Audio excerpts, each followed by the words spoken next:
Hello everyone, I am Paul McGuire Grimes from Paul's Trip to the Movies, here with my review of the Lego Movie 2, the second part.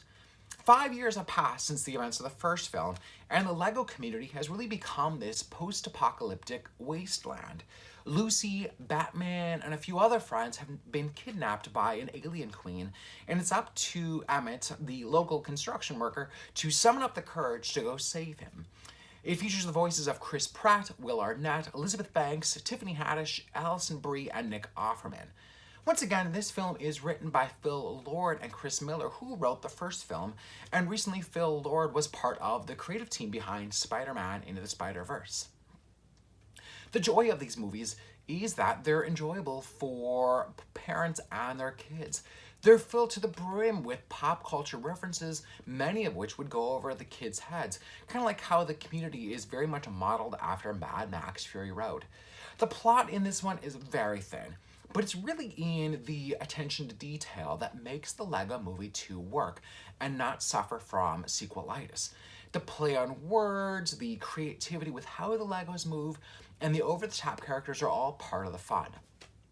There really is this self-deprecating feel to it when it makes fun of how catchy and annoying the song "Everything is Awesome" is as it repeats it over and over again.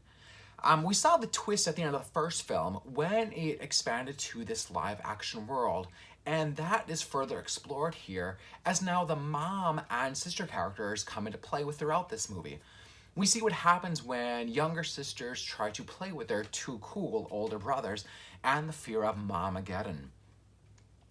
Director Mike Mitchell makes good use out of his cast. Chris Pratt is perfect at playing the simple-minded yet optimistic Emmett, and he also gets to voice the edgier version of himself with Rex Dangervest. There are many jokes about Chris Pratt's career and image with both characters. It's also fun to hear Tiffany Haddish as the film's villain. And even though this movie is rated PG, she still gets to bring her style to it. There's never a dull moment in the Lego Movie 2, the second part, as it's always fighting to keep kids entertained with big action sequences. There are multiple musical numbers, dinosaurs, superheroes, and more. It's hard to top the first one in terms of originality, but it is entertaining enough for its whole audience. I'm giving it 3 out of 5 ticket stubs. If you like my review today, click subscribe on my YouTube channel.